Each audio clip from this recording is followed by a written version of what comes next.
itinapon, binasag, winasak. Habang nakaluhod si Veva sa malamig na sahig, tahimik na pinupulot ang mga basag na porselana. Umaalingaw-ngaw ang halakhak ni Ricardo at ng kanyang kabit sa kabilang silid. Basura na yan, huwag mo nang pulutin, tulad mo. Sigaw ng lalaking minsan niyang sinamba. Ngunit sa halip na umiyak, humigpit ang hawak niya sa isang patak ng dugo sa kanyang palad. Mula sa alikabok ng pangaalipusta, babangon siya para kunin ang lahat. Handa na ba silang harapin ang bagsik ng isang pusong natutong lumaban? Huwag mo nang plansahin yan. Amoy sibuyas ang mga kamay mo. Baka kumapit pa ang baho mo sa mahahaling damit ko. Ibinaba ni Ricardo ang kanyang tasa ng kape. Ang mukha ay bakas. Ang labis na pagkasuklam habang tinitingnan ang asawang si Veva. Ang boses niya ay kasing lamig ng hanging pumapasok sa bintana ng kanilang mansyon. Walang bakas ng pagmamahal. Tanging panglalait lamang ang nangingibabaw. Dahan-dahang itinigil ni Veva ang paggalaw ng plansa. Maingat niya itong itinayo sa gilid ng plansahan, pilit na hindi tinitingnan ang sariling mga kamay na tinutukoy ng kanyang asawa. Ang mga kamay na yon ay namumula pa dahil sa maghapong pagbabad sa kusina. Naghihiwa ng mga sangkap para sa paboritong sinigang ni Ricardo.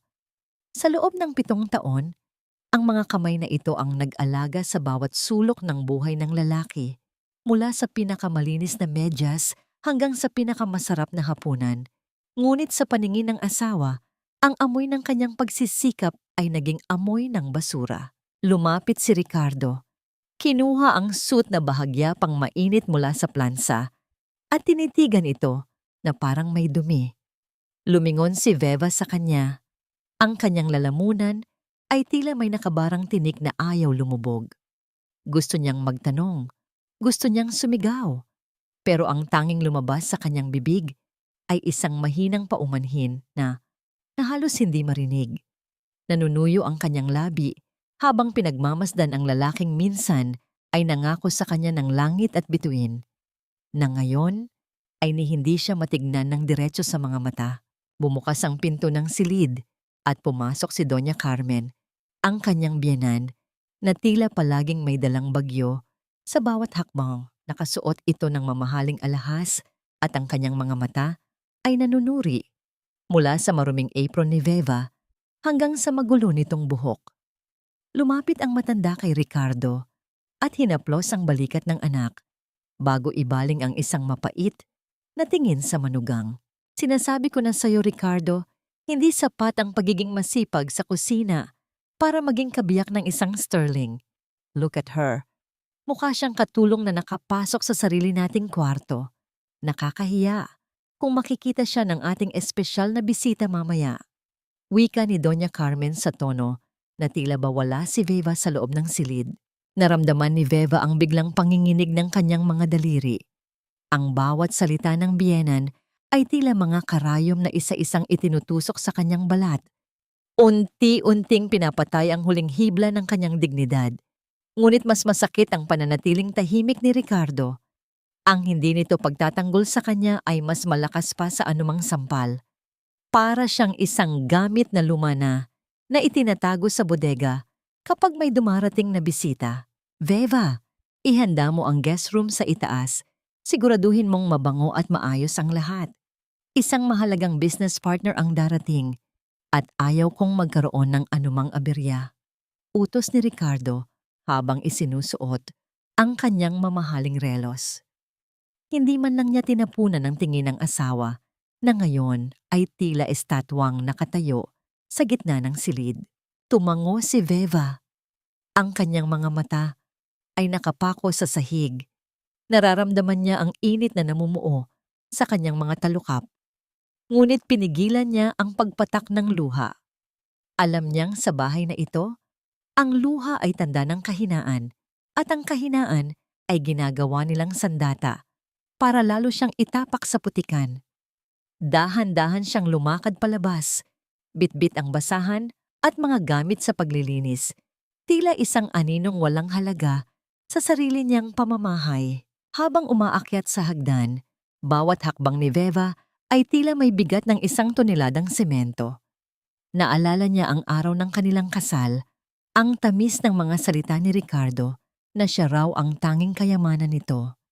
Ngunit nasaan na ang kayamanang iyon ngayon? Bakit ang tanging natitira ay ang hapdi ng pagiging balewala? Pumasok siya sa guest room at nagsimulang ayusin ang mga unan. Amoy sariwang rosas ang silid. Napakalayo sa amoy ng sibuyas at bawang na ipinapamukha sa kanya ni Ricardo. Napahinto siya sa harap ng malaking bintana. Nakita niya ang sarili sa refleksyon ng salamin. Ang babaeng nasa harap niya ay hindi na ang masayahin at mapangaraping Veva na nakilala niya noon. Ang babaeng ito ay may mga matang puno ng pagod, may balat na tila nawalan na ng kinang, at may pusong unti-unti nang nagiging abo. Isang marangyang sasakyan ang dahan-dahang pumarada sa tapat ng kanilang gate. Nakita ni Veva mula sa itaas ang paglabas ni Ricardo at Doña Carmen. Ang kanilang mga mukha ay punong-puno ng galak at pagpupugay. Bumukas ang pinto ng sasakyan at isang pares ng matutulis na pulang takong ang unang tumapak sa semento. Isang napakagandang babae ang lumabas. Ang bawat galaw ay may taglay na kapangyarihan at karangyaan na tila isang reyna. Nakita ni Veva kung paano alalayan ni Ricardo ang babae sa baywang. Isang hawak na puno ng pag-iingat at paghanga. Ang hawak na matagal nang hindi nararamdaman ni Veva sa kanyang sariling katawan. Ang tawa ni Ricardo ay umabot hanggang sa itaas. Isang tawa na tila musika sa pandinig ng ibang tao. Ngunit sa pandinig ni Veva, ito ay tunog ng mabilis na pagguho ng kanyang buong mundo. Nanatiling nakatayo si Veva sa dilim ng guest room. Ang kanyang kamay ay mahigpit na nakakapit sa gilid ng kurtina. Ang boses ni Doña Carmen ay narinig niyang muli mula sa baba, masigla at puno ng pagtanggap sa kanilang panauhin. "Welcome to our home, Stella. Gabi-gabi ay ikinukwento ka ni Ricardo sa akin. Napakaganda mo sa personal." Napabitaw si Veva sa kurtina. Ang katahimikan ng silid ay tila sumisigaw sa kanyang pandinig. Ang katanungang kanina pa bumabagabag sa kanyang isipan ay sa wakas ay nabuo na sa kanyang mga labi. Isang bulong na puno ng pait at kawalan ng pag-asa. Ito na ba ang katapusan ng lahat ng aking tiniis o simula pa lamang ng isang mas malupit na biyahe? Narinig niya ang lagatok ng mga takong napapalapit sa hagdanan. Ang bawat tunog ay tila isang bilang ng mga sandaling nalalabi sa kanyang pananatili sa mansyong ito. Isang pamilyar ngunit nakakatakot na amoy ng mamahaling pabango ang nagsimulang pumasok sa silid. Unti-unting nilulunod ang bango ng mga rosas na inihanda niya. Hinarap ni Veva ang pinto. Ang kanyang puso ay tumitibok ng mabilis. Hindi dahil sa takot, kundi dahil sa isang uri ng sakit na hindi pa niya kailanman naramdaman. Ang sakit ng isang pusong sa wakas ay naintindihan na ang tunay na kahulugan ng pag-rider. Ang ganda naman ng bahay niyo, Ricardo. Sayang naman kung mawawala ito dahil lang sa maling pamamalakad. Nakangiting wika ni Stella habang iniikot ang kanyang tingin sa marangyang dining area. Nakaupo siya sa mismong upuan na dapat ay para kay Veva. Habang si Veva naman ay nakatayo sa isang sulok, may hawak na tray. Tila isang rebultong hindi pinapansin. Ang suot ni Stella ay isang kulay pulang dress na hapit sa kanyang katawan at sa kanyang mga tainga ay kumikinang ang isang gintong hikaw. Ang kapares ng hikaw na natagpuan ni Veva sa ilalim ng kama kanina. Tumawa ng mahinhin si Doña Carmen. "Kaya nga nandito ka, Stella. Alam kong ikaw ang magliligtas sa aming kumpanya. Hindi tulad ng iba rito na marunong lang ubusin ang aming yaman sa mga walang kwentang bagay." Ramdam ni Veva ang titig ng biyenan na tila isang talim na sumusugat sa kanyang balat. Hindi siya kumikibo. Inihahanda niya ang bawat plato nang may panginginig sa mga kamay. Sa bawat paglapag niya ng kubyertos, nararamdaman niya ang pait ng kanyang sitwasyon. Ang asawa niya, na dati ay laging nag-aalala kung nakakain na ba siya, ay abalang-abala ngayon sa pag-aasikaso kay Stella. Veva, asan na ang sabaw? Naghihintay ang bisita natin. Utos ni Ricardo sa tonong tila nag-uutos sa isang baguhang katulong. Dahan-dahang lumapit si Veva, bit-bit ang mangkok ng mainit na sinigang. Habang dahan-dahan niyang inilalapag ito sa gitna ng lamesa, biglang gumalaw ang siko ni Stella. Isang mabilis na pangyayari ang naganap. Tumilapon ang mangkok at ang mainit na sabaw ay humalsik sa kamay ni Stella at sa kanyang mamahalin na damit. Isang matiling sigaw ang pumuno sa silid. Agad na tumayo si Ricardo at kinuha ang mga tissue para punasan ang braso ni Stella. Oh my God! Ang init! Ricardo, my skin! Maarteng sigaw ni Stella habang nagpapanggap na nasasaktan ng husto. Veva, ano bang problema mo? Napakatanga mo naman. Ang sigaw ni Ricardo ay parang kulog na yumanig sa buong pagkatao ni Veva. Wala ka na ngang maambag dito sa bahay, pabigat ka pa. Pati simpleng paghain lang. Hindi mo magawa ng tama? Hindi ko sinasadya, Ricardo. Siya ang... Hindi natapos ni Veva ang kanyang sasabihin nang biglang tumayo si Doña Carmen at lumapit sa kanya. Huwag mong sisihin si Stella. Nakita ko ang lahat. Sinadya mong itapon ang sabaw dahil nagseselos ka. Isang mapait na ngiti ang sumilay sa labi ng matanda. Ganyan ka ba talaga kawalang utang na loob? Kinuha ka namin mula sa putikan, binigyan ng bubong at pagkain, tapos ganito ang isusukli mo sa pamilyang nagligtas sa'yo. Yumuko si Veva. Ang bawat salita ng biyanan ay tila lason na unti-unting pumapatay sa kanyang natitirang pag-asa. Ang utang na loob na palaging ipinapamukha sa kanya ay tila isang tanikalang bakal na nakagapos sa kanyang leeg. Hinihigpitan ang bawat hininga niya hanggang sa hindi na siya makapalag. Umalis ka na sa harap namin. Nakakasira ka ng gana, mariing sabi ni Ricardo habang inaalalayan si Stella palabas ng dining area. Ayusin mo ang kalat na ito bago ka matulog. Naiwan si Veva sa gitna ng nagkalat na sabaw at basag na mangkok. Lumuhod siya sa malamig na sahig. Ang kanyang mga kamay ay dahan-dahang pinupulot ang mga piraso ng porselana. Isang patak ng luha ang pumatak sa mainit na sabaw sa sahig na wala sa gitna ng dumi. Wala siyang narinig na kahit anong sorry o pag-aalala kung napaso ba ang kanyang sariling mga daliri. Pumunta siya sa kusina nang matapos ang lahat. Doon, sa ibabaw ng maliit na lamesang kahoy na madalas niyang gamitin kapag mag-isa, ay may natirang isang platong malamig na kanin at kaunting tuyo. Kinain niya ito ng tahimik sa gitna ng kadiliman. Ang bawat subo ay tila may lasa ng pait at alat ng sariling luha. Sa bawat nguya, nararamdaman niya ang lamig ng paligid na tila unti-unting pumapasok sa kanyang puso. Nang papalabas na sana siya ng kusina para magpahinga, narinig niya ang mga boses mula sa garden. Mula sa likod ng malaking kurtina, nakita niya sina Ricardo, Doña Carmen at Stella na masayang nagtatawanan habang may hawak na wine. Huwag kang mag-alala, Stella. Bukas na bukas din, sisimulan na natin ang paglipat ng mga ari-arian. Wika ni Doña Carmen sa boses na puno ng kasakiman. Pero paano si Veva? Baka gumawa siya ng eksena kapag nalaman niyang ibebenta na natin ang bahay na ito at kailangan na niyang lumayas. Tanong ni Stella habang nakasandal sa balikat ni Ricardo. Tumawa si Ricardo, isang tawang puno ng pangmamaliit. Si Veva, wala siyang magagawa. Wala siyang pera, wala siyang pamilya. Itatapon ko lang siya na parang basurang wala nang pakinabang.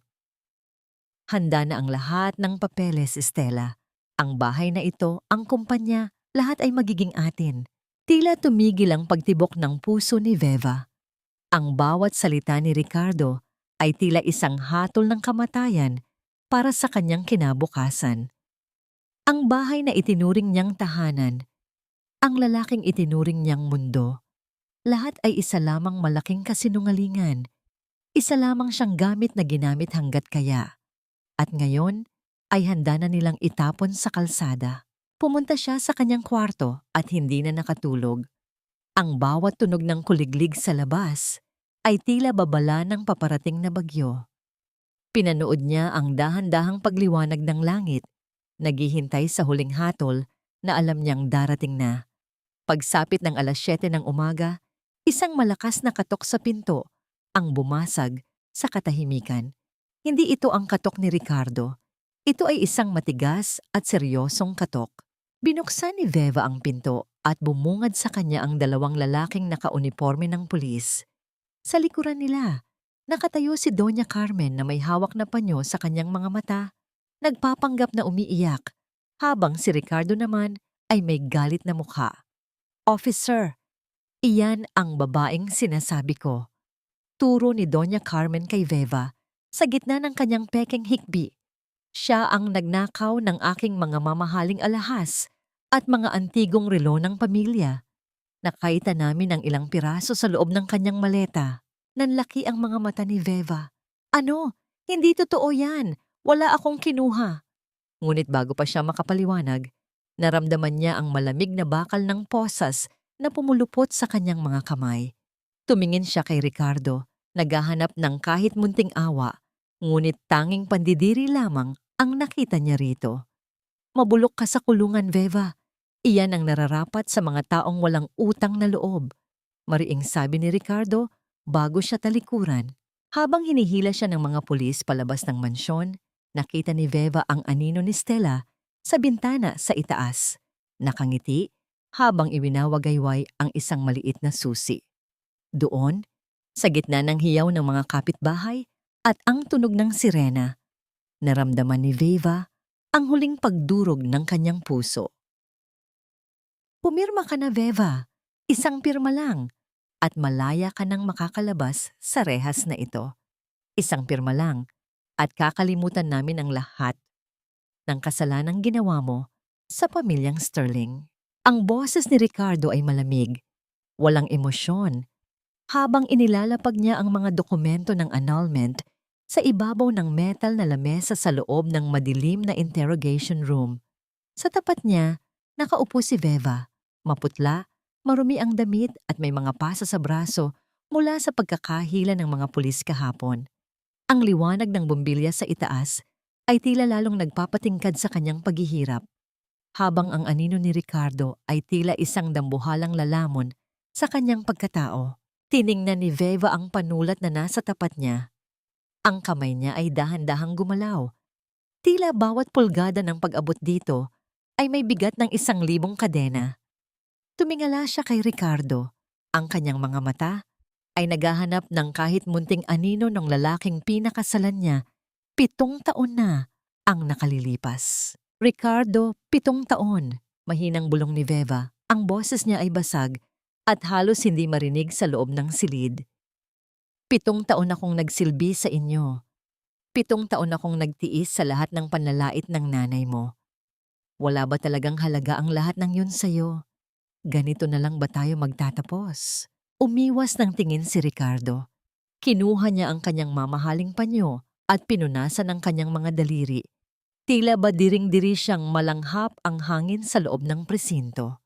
"Huwag mo nang gamitin ang drama na yan, diba? Tapos na tayo. Pirmahan mo na yan para hindi ka na mabulok dito. Iyan na ang huling kabutihang loob na maibibigay ko sa'yo." Isang mapait na ngiti ang sumilay sa mga labi ni Veva.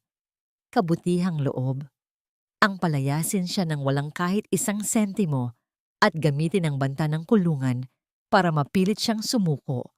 Iyon ba ang tawag nila sa kabutihan? Naramdaman niya ang panunuyo ng kanyang lalamunan. Ang bawat hininga niya ay tila may kasamang alikabok ng kanyang nadurog na pangarap. Kinuha ni Veva ang panulat, ngunit bago niya itapat ang dulo nito sa papel, muli siyang nagsalita. "Pipirmahan ko ito. Ibibigay ko sa iyo ang lahat ng gusto mo. Ang kalayaan mo, ang mansyon, ang kumpanya. Wala akong kukunin kahit 1 kusing sa yaman niyo." Huminto siya sandali at tumitig ng diretso sa mga mata ni Ricardo. "Ngunit may isang bagay akong hinihiling. Ibigay niyo sa akin ang titulo ng lumang bukid. sa gilid ng bundok. Ang abandonadong greenhouse ni Don Anastasio. Narinig ang isang matalim na halakhak mula sa pinto. Pumasok si Doña Carmen, may dalang kapa ng karangyaan habang may mapanirang ngiti sa mga labi. Ang basurahan ni Anastasio? Ang lupang yon na puno ng damo at walang silbi? Sige, kunin mo. Bagay na bagay sa iyo ang lupang yon, mabaho, patay, at walang halaga. Tumango si Ricardo. Tila nakahinga ng maluwag. Kung yan ang gusto mo, sige. Isasama namin yan sa dokumento bilang tanging settlement mo. Wala ka ng ibang hihilingin. Pagkatapos nito, ibinaba ni Veva ang kanyang tingin sa papel. Naramdaman niya ang matulis na dulo ng panulat na kumaskas sa dokumento. Ang tunog ng panulat na gumuguhit sa papel ay tila tunog ng isang kutsilyong humihiwa sa kanyang nakaraan. Bawat letra ng kanyang pangalan ay isang patak ng dugo mula sa kanyang puso. Nang matapos ang huling kurba, binitawan niya ang panulat nang may panginginig. Malaya na siya, ngunit ang kalayaang ito ay may lasa ng abo. Pagkalipas ng ilang oras, pinalabas na si Veva sa presinto. Wala siyang dalang kahit ano, kundi ang isang lumang maleta na naglalaman ng ilang piraso ng kanyang pinakalumang damit.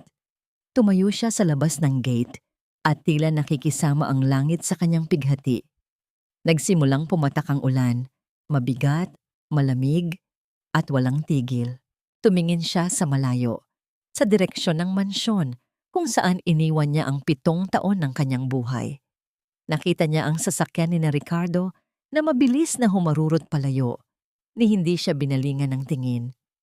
Ang bawat patak ng ulan na tumatama sa kanyang balat ay tila gustong hugasan ang lahat ng sakit. Ngunit alam ni Veva na ang sugat sa kanyang kaluluwa ay hindi basta-basta mapapawi ng tubig. Mag-isa niyang nilakad ang putikang daan papunta sa terminal ng bus. Walang sumundo sa kanya. Walang payong na nagbigay ng silong. Tanging ang tunog ng kanyang sariling mga hakbang sa basang semento ang kanyang kasama. Ang lamig ng hangin ay tumagos sa kanyang manipis na damit hanggang sa maramdaman niya ang panginginig ng kanyang buong katawan. Nang makarating siya sa lumang bukid, gabi na. Ang greenhouse ni Don Anastasio ay tila isang kalansay ng nakaraan sa gitna ng dilim. Ang mga salamin nito ay basag-basag na, ang mga bakal ay kinakalawang, at ang paligid ay balot ng matatayog na damo na tila mga kamay na gustong humila sa kanya pababa. Maingat na inilapag ni Veva ang kanyang maleta sa isang tuyong sulok ng sira-sirang silungan. Bumungad sa kanya ang amoy ng basang lupa at lumang dahon, malamig at mapanglaw. Dahan-dahan siyang naupo sa sahig, niyakap ang kanyang mga tuhod, at sa wakas ay hinayaan ang sarili na mapagod. Sa gitna ng katahimikan at dilim, unti-unting kumawala ang lahat ng kinikimkim niya. Ang mahihinang hikbi ay naging tuloy-tuloy na pag-iyak na halos matabunan ng ingay ng ulan na humahampas sa luma at butas-butas na bubong. Sa sandaling iyon, wala nang natira sa kanya kundi ang bigat ng kanyang pinagdaraanan at ang pag-asang balang araw, makakahinga rin siya ng maluwag. Dito ako magsisimula, bulong niya sa sarili, habang ang luha ay patuloy na dumadaloy sa kanyang maruming pisngi. Ngunit sa gitna ng kanyang pag-iyak, naramdaman ni Veva na tila may nagmamasid sa kanya. Isang kaluskos ang narinig niya mula sa likuran ng malalaking paso sa sulok. Isang maliit na anino ang dahan-dahang lumitaw mula sa dilim. Isang bata. Marumi ang muka at may hawak na kalawanging itak ang nakatitig sa kanya nang may halong takot at pagbabanta. Nanigas si Veva. Ang bata ay dahan-dahang lumapit. Ang talim ng itak ay kumikinang sa ilalim ng liwanag ng kidlat. "Sino ka?" tanong ng bata sa boses na puno ng tapang ngunit nanginginig. "Bakit ka nandito sa teritoryo ko?" Dahan-dahang ibinaba ng bata ang kanyang hawak na itak nang makita ang mga luha sa mga mata ni Veva. Ang matapang na anyo nito ay biglang napalitan ng pag-aalinlangan. Sa gitna ng madilim na greenhouse, dalawang kaluluwa na parehong sugatan ng tadhana ang nagkatitig. Isang babaeng nawalan ng lahat at isang batang tila wala pang naging anuman sa buhay. "Huwag kang matakot. Wala akong gagawing masama," mahinang wika ni Veva habang pinupunasan ng kanyang pisngi gamit ang dulo ng kanyang basang palad. Lumapit siya ng kaunti, sapat lamang para makita ang marungis na mukha ng bata sa ilalim ng liwanag ng buwan na sumisilip sa butas na bubong. "Ako si Veva. Dito na ako titira." Sa utos ng mga Sterling, nang marinig ng bata ang pangalang Sterling, bumaba ang kanyang depensa. Inilapag niya ang kalawanging itak sa ibabaw ng isang lumang kahoy. "Ako si Maya," sagot ng bata. Ang boses ay manipis at tila galing sa isang tuyong lalamunan. Sabi nila, "Wala nang babalik dito." Sabi nila, "Basurahan na ito. Dito na ako nakatira simula noong mamatay ang lola ko." Naramdaman ni Veva ang isang matinding kirot sa kanyang dibdib. Hindi kirot ng galit kay Ricardo, kundi kirot ng pakikiramay. Inabot niya ang kamay ni Maya. Ang kanyang mga daliri ay marahang humawak sa maliit at magaspang na kamay ng bata. "Pareho na tayo, Maya. Wala na rin akong matuluyan. Hayaan mo, simula ngayon, hindi ka na mag-iisa rito." Kinaumagahan, bago pa man sumikat ng husto ang araw, nagsimula na si Veva sa kanyang gawain. Ang kanyang mga kamay na dati ay pilit na pinapanatiling malinis para sa paningin ng kanyang biyenan, ngayon ay malayang nakabaon sa madilim at basang lupa. Binunot niya ang matatayog na damo, nilinis ang mga kalat na bote, at sinimulang ayusin ang mga nagkalat na paso. Bawat galaw niya ay may kasamang pagtitiyaga, tila bawat damong binubunot niya ay isang bahagi ng kanyang mapait na nakaraan na gusto niyang itapon. Habang abala si Veva, isang matandang lalaki ang dahan-dahang lumitaw sa bukana ng bukid. Bit-bit nito ang isang lumang asarol at isang plastik na balde. Siya si Cholando, ang dating hardinero ng mga Sterling na matagal nang nawala sa serbisyo. "Ma'am Veva, narinig ko ang nangyari sa bayan," wika ni Cholando. Ang boses ay puno ng respeto at habag. "Hindi ko malilimutan noong binigyan niyo ako ng pambili ng gamot para sa asawa ko kahit bawal, sa utos ni Doña Carmen. May utang na loob ako sa inyo. Hayaan niyo akong tumulong sa pag-aayos nitong greenhouse." Hindi nakaimik si Veva. Napahinto siya sa kanyang paglilinis at tiningnan ng matanda. Sa gitna ng kanyang pagbagsak, nakahanap siya ng mga taong tunay na nagmamahal sa kanya. Mga taong hindi tinitingnan ang kanyang posisyon, kundi ang kanyang puso. "Salamat, Cholando. Maraming salamat." Maghapong nagtulungan ang tatlo. Sa ilalim ng mainit na araw, ang dating abandonadong greenhouse ay nagsimulang magkaroon ng anyo ng isang tahanan. Pagsapit ng hapon, naupo sila sa ilalim ng isang malaking puno ng mangga sa labas. Naglaga si Veva ng kamote na ibinigay ni Cholando, isang simpleng pagkaing malayo sa mga handaan sa mansyon, ngunit ito ang pinakamasarap na hapunan na natikman ni Veva sa buong buhay niya. Ito ay pagkaing pinagsaluhan ng may tunay na kagalakan. Nang matapos silang kumain, pumasok si Veva sa loob ng greenhouse para ituloy ang paglilinis sa pinakasulok na bahagi nito. Napansin niya ang isang malaking paso na gawa sa makapal na luwad. Nakabaon ito ng malalim sa isang bahaging hindi tinutubuan ng damo. Tila may kakaiba sa pasong yon, wala itong tanim. Ngunit ang lupa sa loob nito ay nananatiling basa at maitim. Sinubukan ni Veva na iangat ang paso, ngunit napakabigat nito. Kinuha niya ang isang matulis na bakal at sinimulang hukayin ang paligid ng paso para mas madali itong maalis. Habang naghuhukay, isang matigas na tunog ang narinig niya mula sa ilalim ng lupa. Ang tunog ng bakal na tumama sa isa pang matigas na bagay. Kinabahan si Veva. Dahan-dahan niyang inalis ang mga lupa gamit ang kanyang mga kamay.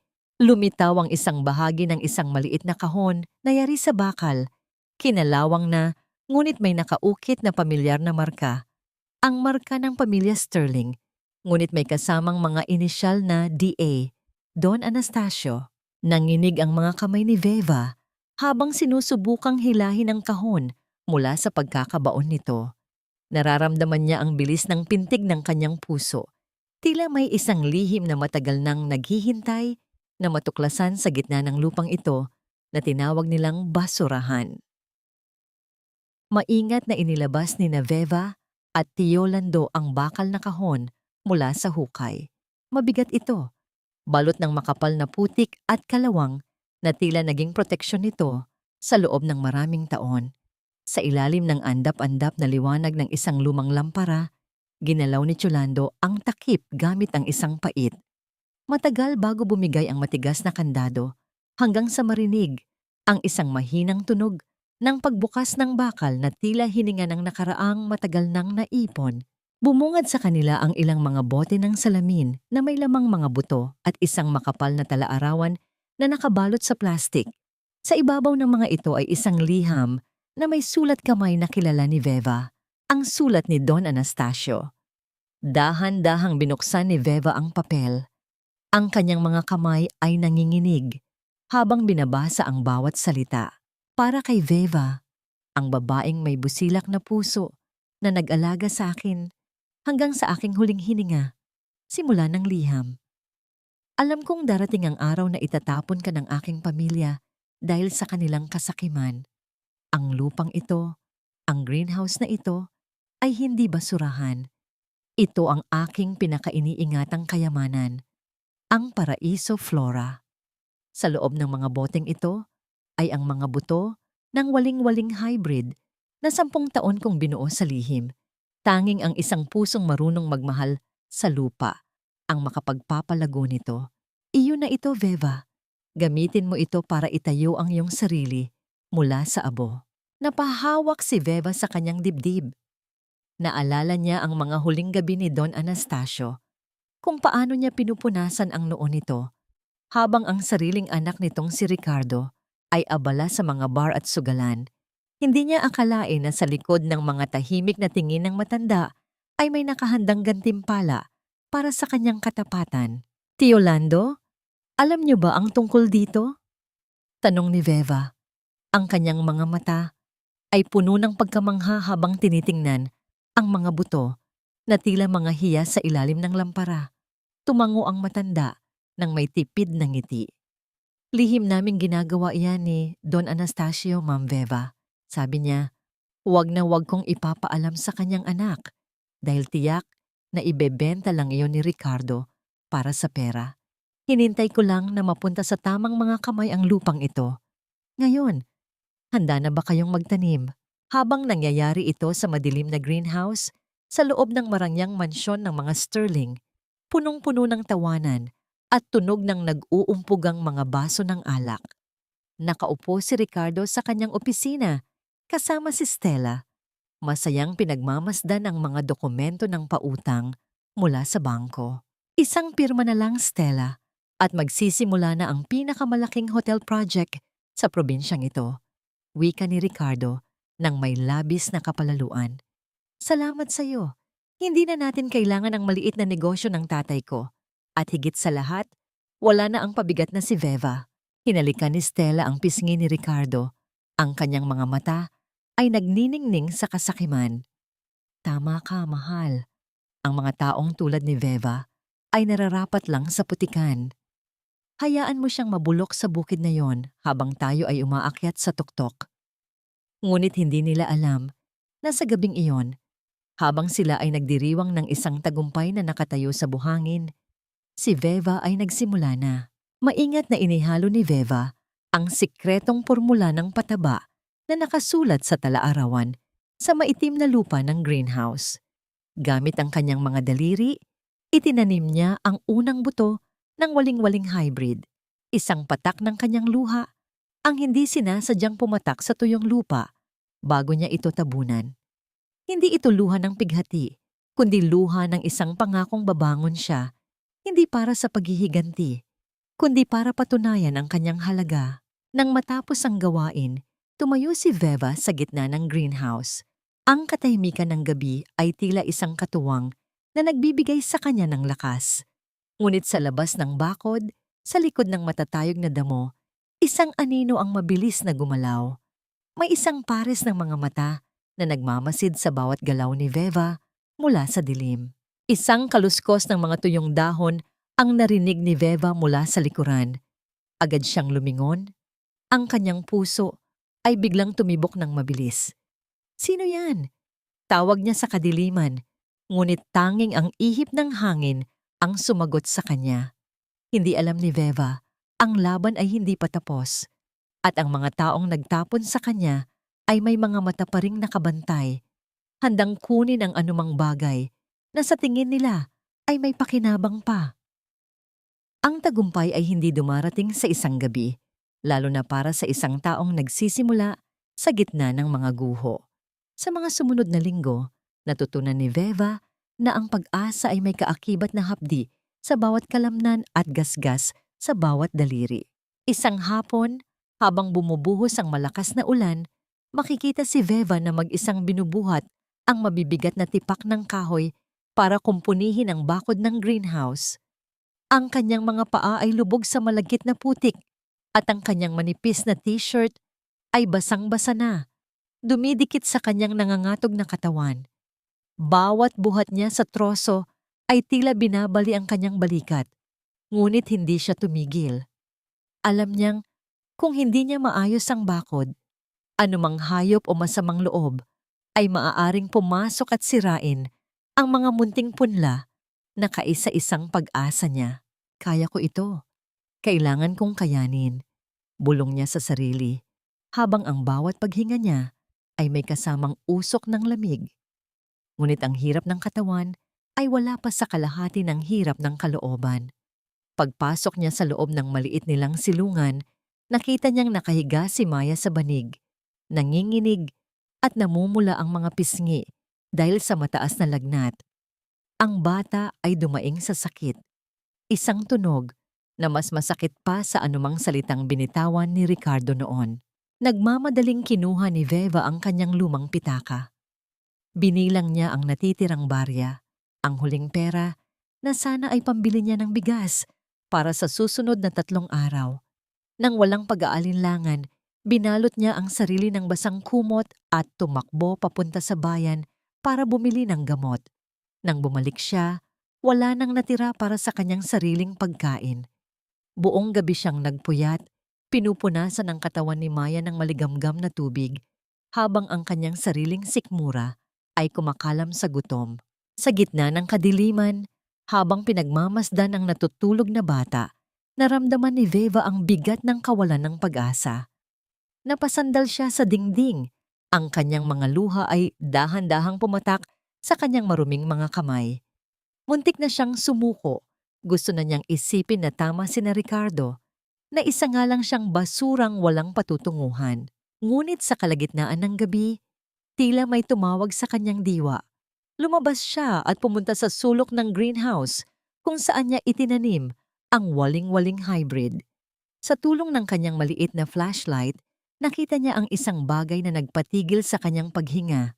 Mula sa itim na lupa, isang munting usbong na kulay berde ang dahan-dahang sumisilip. Napakaliit nito, napakahina, ngunit buhay.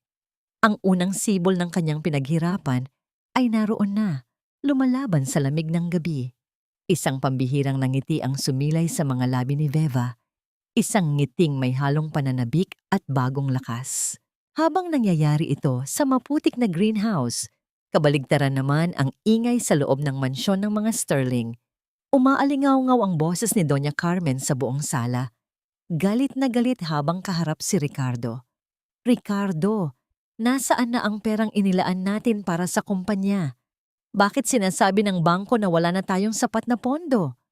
Yaw ng matanda, habang pabalik-balik na naglalakad. Napahawak si Ricardo sa kanyang ulo. Ang kanyang muka ay bakas ang matinding stress. Ma'am, hindi ko alam. Sabi ni Stella, kailangan ng karagdagang investment para sa offshore account. Akala ko ba ayos na ang lahat? Hindi nila alam. Sa kabilang silid, abala si Stella sa kanyang laptop. Ang kanyang mga mata ay nagniningning habang pinapanood ang paglipat ng malaking halaga ng pera patungo sa isang tagong bank account sa ibang bansa. Isang account na siya lang ang may alam. Kinaumagahan sa greenhouse, nagising si Veva sa isang mainit na yakap. Maayos na ang pakiramdam ni Maya at kahit mahina pa ay mahigpit nitong niyakap ang leeg ni Veva. "Salamat po, Mama," mahinang sabi ng bata. Natigilan si Veva. Ang salitang yon ay tila isang haplos sa kanyang sugatang puso. Niyakap niya ng mahigpit ang bata.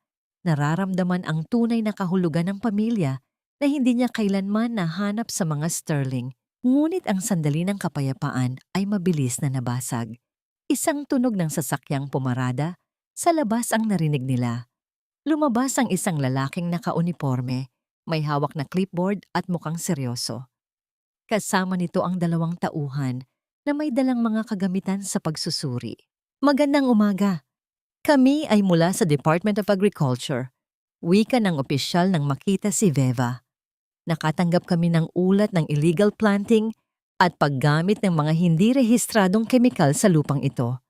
Kailangan naming i-inspeksyon ang inyong mga pananim at, kung mapatunayan, kailangan naming kumpiskahin ang lahat." Nanigas si Veva sa kinatatayuan. Alam niyang ito ay pakana ni Doña Carmen para tuluyan siyang pabagsakin. Tumingin siya sa munting usbong na kakasibol pa lamang at naramdaman niya ang muling paglukso ng takot sa kanyang dibdib. Tumayo si Veva ng tuwid sa harap ng opisyal. Ang kanyang mga balikat na dati ay laging nakayuko sa harap ng mga Sterling ay ngayon ay tila naging kasing tatag ng mga puno sa paligid. Hindi siya nanginginig.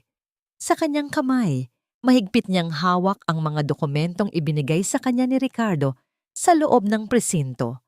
Ang mga papel na akala ng dating asawa ay selyo ng kanyang pagkatalo.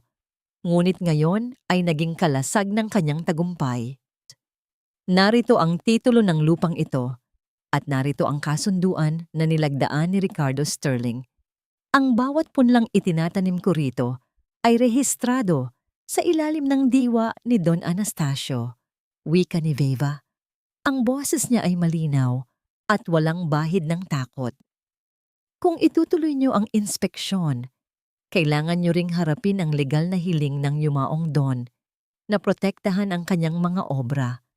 Gusto niyo bang magpaliwanag sa korte kung bakit niyo ginagambala ang isang lehitimong negosyo? Nagkatinginan ang mga opisyal. Hindi nila inaasahan na ang babaeng mukhang mahirap at madungis ay may ganoong katatagan ng loob at kaalaman sa batas. Dahil sa kawalan ng sapat na basihan at sa takot sa posibleng gulo, dahan-dahan silang umalis. Iniwan si Veva na nakatayo sa gitna ng kanyang munting kaharian. Lumipas ang mga buwan. Ang bawat patak ng pawis ni Veva ay tila naging hamog na nagbigay ng buhay sa greenhouse. Ang dating tuyo at sira-sirang istruktura ay unti-unting naging isang paraiso. Ang mga dingding ay binalot ng mga gumagapang na baging at ang bawat sulok ay napuno ng sari-saring kulay ng mga halaman na tila nagkakaisa sa pag-awit ng buhay. Isang madaling araw, habang ang hamog ay yakap pa ang paligid, naramdaman ni Veva ang isang kakaibang bango na humahalimuyak sa hangin. Isang amoy na napakatamis, napaka-elegante, at tila may dalang alaala ng mga pangarap. Nagmadali siyang pumunta sa gitna ng greenhouse. Doon, sa ilalim ng sikat ng unang araw, dahan-dahang bumubuka ang mga talulot ng waling-waling hybrid. Ang kulay nito ay kombinasyon ng malalim na ube at ginto. Nagniningning na tila may sariling liwanag sa gitna ng mga dahon. Napaluhod si Veva sa harap ng bulaklak. Ang kanyang mga kamay, na ngayon ay may mga kalyo na at itim ang ilalim ng kuko dahil sa pagbubungkal, ay dahan-dahang humawak sa paso. "Salamat. Salamat po," bulong niya habang ang mga luha ng kagalakan ay dahan-dahang dumadaloy sa kanyang mga pisngi. Ang bulaklak na ito ay hindi lamang isang halaman. Ito ang kanyang dangal na muling nabuhay mula sa putikan. Hindi nagtagal, ang balita tungkol sa pambihirang bulaklak sa Paraiso Flora ay nakarating sa mga kilalang botanist at kolektor sa Maynila. Isang hapon, Isang marangyang sasakyan ang huminto sa harap ng kanilang bakod. Bumaba ang isang matandang lalaki na may suot na salamin. Si Ginoong Santiago, ang pinakasikat na eksperto sa mga orchid sa bansa. Namangha ang matanda sa nakita. Napakaganda.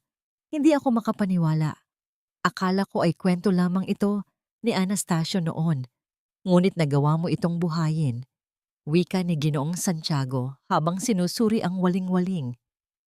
Ito ang pinakamataas na kalidad na nakita ko sa loob ng 30 taon. Handa akong magbayad ng malaking halaga para sa mga unang supply nito para sa mga eksklusibong kaganapan sa Maynila. Nang matanggap ni Veva ang unang tseke bilang advance payment, tila tumigil ang mundo para sa kanya. Ang halagang nakasulat doon ay sapat na para baguhin ang kanilang buhay. Ang unang ginawa niya ay isama sina Maya at Yolando sa bayan.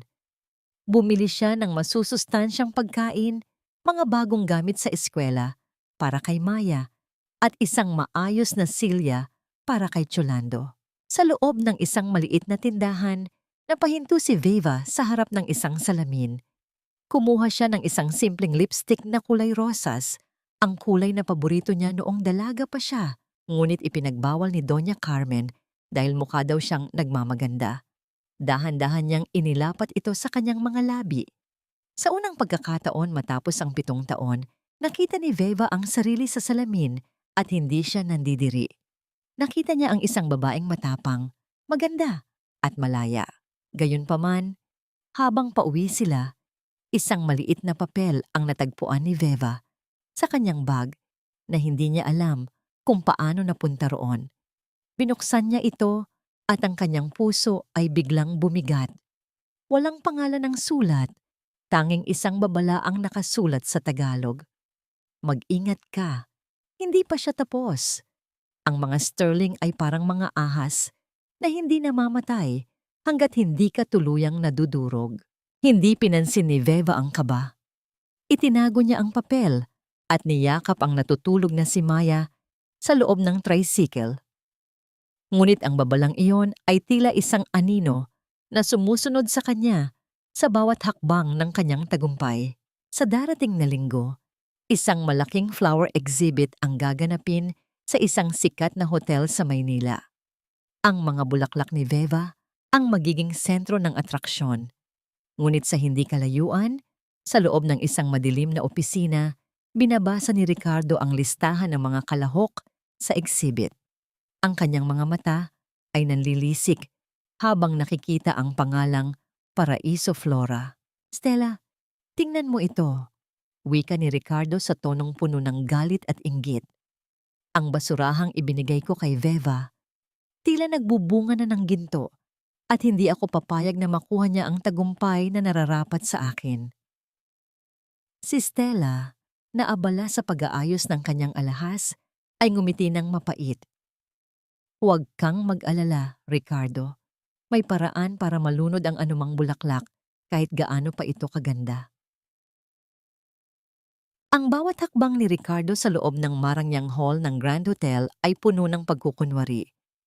Nakasuot siya ng kanyang pinakamahal na suit, ang kanyang buhok ay maayos na naka-gel, at ang kanyang mga ngiti ay tila praktisado sa harap ng salamin. Sa kanyang tabi, si Stella ay nagniningning sa suot na mamahaling gown, tila isang reynang naglalakad sa gitna ng kanyang nasasakupan. Ngunit sa likod ng mga ngiting iyon, ang puso ni Ricardo ay tila isang tambol na mabilis ang tibok dahil sa kaba. Ang kanyang pitaka ay tuyo at ang kanyang mga credit card ay halos nasa dulo na ng limitasyon. Kailangan nating makahanap ng investor ngayon, Ricardo. Bulong ni Stella, ang boses ay may talim sa kabila ng tamis ng kanyang ngiti. Huwag kang magmukhang pulubi. Ang mga tao rito ay parang mga pating. Naaamoy nila ang takot. Alam ko ang ginagawa ko, Stella, mariing sagot ni Ricardo, bagaman ang kanyang mga daliri ay bahagyang nanginginig, habang hawak ang baso ng wine. Sa kabilang bahagi ng hall, si Doña Carmen ay sinusubukang lumapit sa kanyang mga dating kaibigan, mga asawa ng mga senador at malalaking negosyante. Ngunit sa bawat paglapit niya, Ang mga ito ay tila biglang nagiging abala sa pag-uusap o kaya naman ay dahan-dahang tumatalikod. Ang dating paggalang na ibinibigay sa kanya bilang reyna ng mga sterling ay napalitan ng malamig na pagbaliwala. Isang matandang kumari ang lumapit sa kanya, ngunit hindi para bumati, kundi para manabak. Carmen, balita ko ay ibinebenta niyo na ang ilang lupain niyo sa probinsya? Sayang naman. Akala ko ba ay lalawak pa ang inyong hasyenda? Ang mukha ni Doña Carmen ay biglang namutla. Ang kanyang labi ay nanginig sa galit na pilit niyang itinatago. Hindi totoo yan, Mare. Nagpapalit lang kami ng mga investment. Mas malaki ang plano ni Ricardo ngayon. Isang mabilis at pilit na pagangiwi ang sumilay sa kanyang mukha. Nang talikuran siya ng kanyang kaibigan. Isang sandali ng matinding kahihiyan na tila isang sampal sa kanyang matandang kapalaluan. Habang naglalakad ang mag-ina sa gitna ng exhibit, napahinto sila sa tapat ng pinakamalaking display ng mga orchid. Doon, sa ilalim ng mga spotlight, ay nagniningning ang mga waling-waling hybrid ng Paraiso Flora. Ang ganda ng mga bulaklak ay tila bumubulag sa sinumang tumingin. Maraming tao ang nakapaligid dito, kumukuha ng larawan at nagbubulungan sa paghanga. Ricardo, tingnan mo ang mga bulaklak na yan, wika ni Stella. Ang kanyang mga mata ay nanlilisik sa inggit. Gusto ko niyan. Bilhan mo ako ng isang buong set para sa penthouse natin. Iyan ang kailangan ko para magmukha tayong tunay na mayaman. Tiningnan ni Ricardo ang price tag na nakasabit sa gilid. Ang presyo ng isang paso ay katumbas na ng sahod ng isang empleyado sa loob ng isang taon. Napalunok siya. Alam niyang wala siyang pambili. Ngunit ang kanyang pride ay hindi hahayaang mapahiya sa harap ni Stella at ng mga taong nakatingin. Masyadong marami ang tao ngayon, Stella. Ipapadeliver ko na lang sa atin bukas. Pagdadahilan niya habang dahan-dahang hinihila ang babae palayo sa display. Hindi niya alam na ang mga bulaklak na yon ay galing sa mga kamay na dati niyang tinawag na mabaho at walang silbi. Nang makahanap sila ng pagkakataong mapag-isa sa isang sulok, inilabas ni Stella ang isang makapal na folder mula sa kanyang bag. Ricardo, ito na ang sinasabi ko sa iyo, ang offshore investment sa Singapore. Kung pipirmahan mo ang pagsasanla sa buong hasyenda at sa mansyon nyo, sa loob ng isang buwan sa buwan, madodoble ang pera natin. Mababayaran natin ang lahat ng utang at muling titingalain ang mga sterling. Nag-alinlangan si Ricardo. Ang mansyon at ang hasyenda ay ang huling alaala ng kanyang ama. Stella, paano kung magkaproblema? Hinawakan ni Stella ang mukha ni Ricardo. Ang kanyang boses ay tila isang pang-akit na lason. Mahal, hindi ba't gusto mong bumalik ang dating respeto sa inyo? Gusto mo bang magmakaawa sa mga taong yon habang buhay? Magtiwala ka sa akin. Isang pirma lang at tapos na ang lahat ng paghihirap natin. Dahil sa takot na mawala ang kanyang katayuan at sa bulag na pagtitiwala sa babaeng sa tingin niya ay magliligtas sa kanya, kinuha ni Ricardo ang kanyang gintong pluma. Ang tunog ng dulo ng panulat na kumakas sa papel ay tila tunog ng isang pintuan na nagsasara ng tuluyan. Nilagdaan niya ang lahat ng dokumento. Isinanla ang bawat pulgada ng lupang pinaghirapan ng kanyang mga ninuno. Habang iniabot niya ang folder kay Stella, isang misteryosong ngiti ang sumilay sa labi ng babae. Hindi napansin ni Ricardo na ang passport ni Stella ay nakasukbit na sa loob ng kanyang bag at ang kanyang mga maleta ay lihim nang naisakay sa isang itim na sasakyan sa labas ng hotel. Nang gabing iyon, matapos ang party, nagtungo si Ricardo sa bar ng hotel para uminom. Pakiramdam niya ay hari na siyang muli. Ngunit habang hawak niya ang baso ng alak, biglang nag-vibrate ang kanyang telepono. Isang text message ang pumasok mula sa kanyang bangko. Dahan-dahan niyang binasa ang mensahe. Ang kanyang mga mata ay nanlaki at ang baso sa kanyang kamay ay dahan-dahang dumulas. Bumagsak sa makapal na carpet ng walang tunog. Investment account blocked. Balance is zero. Transaction failed. Nanginginig ang kanyang mga kamay habang sinusubukang tawagan si Stella. Ngunit ang tanging sumasagot sa kanya ay ang isang mekanikal na boses na nagsasabing ang numero ay hindi na aktibo. Sa gitna ng ingay at tawanan sa bar, naramdaman ni Ricardo ang isang matinding lamig na bumabalot sa kanyang buong katawan. Ang lamig ng katotohanan na ang kanyang kapalaluan ay tuluyan ng bumagsak sa kawalan. Ang balita ay parang apoy na kumakalat sa tuyong damo sa buong bayan ng San Ildefonso. Sa ilalim ng mga bubong ng palengke, sa gitna ng ingay ng mga nagtitinda at mamimili, iisang pangalan ang paulit-ulit na binubulong ng may paghanga at misteryo, ang Senyora ng Paraiso Flora. Napanood niyo ba sa balita kagabi? Ang mga orchid mula rito sa atin, naging bida sa malaking hotel sa Maynila. Wika ng isang tindera ng gulay habang masiglang nag-aayos ng kanyang paninda. At ang balita ko, ang may-ari raw niyon ay isang napakabait na babae. Namimigay siya ng mga binhi sa mga magsasaka at pinag-aaral ang mga batang ulila. Totoo yan. Sagot naman ng isa pang mamimili. Ang tawag nila sa kanya ay ang Anghel ng Bukid. Napakalayo sa ugali ng mga dating may-ari ng mga lupain dito na akala mo ay kung sinong mga hari at reyna.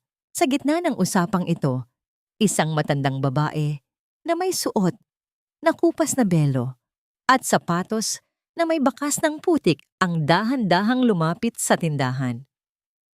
Si Doña Carmen, ang kanyang dating nagniningning na muka, ay ngayon ay puno ng mga kulubot ng pagod at kahihiyan. Hawak niya ang isang maliit at lumang pitaka na halos wala ng laman. Rosa, mahinang tawag ni Doña Carmen sa tindera na dati ay madalas niyang hiyain at tawaging mabaho noon. Baka maaari mo akong mapautang kahit 1 kilong bigas at kaunting ulam. Babayaran kita kapag dumating na ang remittance ni Ricardo. Tumigil sa paggalaw si Aling Rosa. Tiningnan niya si Doña Carmen mula ulo hanggang paa. Hindi nang may galit, kundi nang may matinding awa na mas masakit pa sa anumang sampal. Ang katahimikan sa paligid ay tila naging isang mabigat na pasanin para sa matandang ginang. Pasensya na, Doña Carmen. Seryosong sagot ni Aling Rosa. Sapat na malakas para marinig ng mga taong nakapaligid. Ang utang ay para sa mga taong may kakayahang magbayad at sa pagkakaalam ng buong bayan, pati ang mansyon nyo ay kukunin na ng bangko. Bakit hindi kayo lumapit sa iyong magaling na anak? Isang mahinang hagik-hik ang narinig mula sa mga taong nakikinig. Yumuko si Doña Carmen, ang kanyang mga daliri ay mahigpit na nakakapit sa kanyang pitaka habang dahan-dahang umaalis sa palengke. Ang bawat hakbang niya sa maalikabok na kalsada ay tila isang paglalakbay sa impyerno ng sarili niyang kapalaluan. Habang nangyayari ang kahihiyang ito sa bayan, si Veva naman ay abala sa loob ng kanyang lumalagong greenhouse. Wala na ang bakas ng babaeng sugatan ang kalooban. Ang nakatayo ngayon ay isang babaeng may ningning sa mga mata. Kasama niya si Maya, na ngayon ay maayos na ang hitsura at nakasuot ng malinis na uniforme. Mama, tingnan mo po. Nakakuha ako ng bituin sa school kanina. Masayang sigaw ni Maya habang ipinapakita ang kanyang palad. Niyakap ni Veva ang bata. Isang yakap na puno ng pasasalamat. Ang galing naman ng anak ko. Ipagpatuloy mo lang yan, Maya. Balang araw, ikaw naman ang magpapatakbo nitong Paraiso Flora. Ibinaling ni Veva ang kanyang tingin sa mga magsasakang dumarating sa kanyang farm. Isa-isa niya silang binibigyan ng mga binhi at tinuturuan ng tamang paraan ng pagtatanim na natutunan niya mula sa talaarawan ni Don Anastasio. Ito ang kanyang paraan ng pagbabalik ng utang na loob sa mundong nagbigay sa kanya ng pangalawang pagkakataon. Ang pagtulong niya ay hindi galing sa labis na yaman, kundi galing sa pusong nakakaalam kung paano maging salat. Sa kabilang dako ng bayan, ang katahimikan sa loob ng mansyon ng mga Sterling ay nakakabingi. Nakaupo si Ricardo sa gitna ng madilim na sala. Tanging ang liwanag mula sa buwan ang nagbibigay ng anino sa kanyang mukha. Hawak niya ang isang bote ng alak at sa kanyang tapat ay ang isang bukas na cabinet na dati ay puno ng mga gamit ni Stella. Wala na ang mga passport, wala na ang mga alahas, at wala na ang babaeng akala niya ay katuwang niya sa buhay. Iniwan niya ako. Bulong ni Ricardo, ang kanyang boses ay puno ng pait at hindi makapaniwalang katotohanan. Kinuha niya ang lahat. Tinakbuhan niya ako. Biglang tumayo si Ricardo nang may matinding galit. Itinapon niya ang bote ng alak sa pader at ang tunog ng pagbasag ng kristal ay tila hudyat ng kanyang tuluyang pagkabaliw. Sinimulan niyang sirain ang mga gamit sa loob ng sala, ang mga mamahaling vase, ang mga litrato, at ang mga upuang dati ay kinauupuan nila ng may pagmamalaki. Ang bawat pagbasag at pagwasak ay tila paraan niya para ilabas ang galit sa sarili. Ngunit ang tanging naiwan ay ang mas matinding katahimikan at ang amoy ng alak na humalo sa alikabok. Nang mapagod siya, napaupo si Ricardo sa sahig, humihingal at umiiyak. Doon niya na-realize ang isang masakit na katotohanan. Lahat ng yaman at dangal ng kanilang pamilya ay hindi pala galing sa kanyang galing o sa pangalan ng kanyang ina. Ito ay galing sa tahimik na pag-aalaga at sakripisyo ni Veva. Ang babaeng itinapon niya ng parang basura. Isang puting sobre ang nakasingit sa ilalim ng kanilang pinto. Dahan-dahan itong kinuha ni Ricardo. Sa itaas ng sobre, malalaki ang mga titik na nakasulat, "Notice of Foreclosure." Binasa ni Ricardo ang nilalaman nito. Ang bangko ay magsasagawa na ng pag-ilit sa mansyon sa loob ng 3 araw. Wala na silang matuluyan. Wala na silang matatakbuhan. Ang hari na dati ay nalalait sa putik, ngayon ay siya nang lalamunin ng lupa. Ang langit sa ibabaw ng San Ildefonso ay biglang nagbago ang kulay. Mula sa mapusyaw na asul tungo sa isang mabigat at nakakatakot na kulay abo. Ang ihip ng hangin ay naging matalim. Humuhuni ng isang babala na tila isang dambuhalang hayop na naglulitaw ng kanyang galit. Ito ang bagyong tinawag ng mga matatanda na pagsubok sa katatagan ng bawat ugat sa ilalim ng lupa. Sa loob ng mansyon ng mga Sterling, ang katahimikan ay napalitan ng tunog ng bawat patak ng ulan na tumatagos sa mga butas ng kanilang bubong. Dahil sa kawalan ng pampaayos, ang marangyang kisame, na dati ay kinangnang ginto ngayon, ay unti-unti nang nabubulok. Ang tubig ay dahan-dahang dumadaloy sa mga pader. Binabasa ang mga mamahaling sofa na wala ng silbi dahil nakasanla na sa bangko. Nakatitig si Ricardo sa isang balde na nilalagyan ng tumutulong tubig sa gitna ng sala. Wala silang kuryente, wala ring pagkain kundi ang huling lata ng sardinas na pinagsasaluhan nilang mag-ina sa dilim. Ang lamig ay tumatagos sa kanyang buto, ngunit ang mas matinding lamig ay ang pakiramdam ng pagiging inutil sa loob ng sarili niyang bahay. "Ricardo, ayusin mo ang tulo. Nababasa ang huling gown ko." Hiyaw ni Doña Carmen habang yakap-yakap ang sarili sa isang sulok. Ang kanyang boses ay puno ng pait at takot. Tumingin si Ricardo sa kanyang ina nang may halong pagod. "Wala tayong pambili ng semento, ma'am. Wala tayong pambayad sa gagawa. Wala na tayong kahit ano." Isang mahabang buntong hininga ang lumabas sa kanyang mga labi habang pinapanood ang pagdilim ng buong paligid. Kabaligtaran nito ang nangyayari sa Paraiso, Flora. Sa gitna ng hagupit ng hangin at bigat ng ulan, makikita si Veva sa labas. Ang kanyang katawan ay basang-basa at balot ng putik. Hawak niya ang isang mahabang lubid, sinusubukang itali ang mga poste ng greenhouse para hindi ito tangayin ng malakas na bagyo. Ang bawat hampas ng hangin ay tila gustong itumba ang lahat ng kanyang pinaghirapan. "Hindi ako papayag! Hindi niyo kukunin ang pag-asang ito!" Sigaw ni Veva sa gitna ng ingay ng bagyo. Ang kanyang mga kamay ay sugatan na sa kakahila ng mga tali at ang kanyang mga paa ay halos mabaon na sa lumalambot na lupa.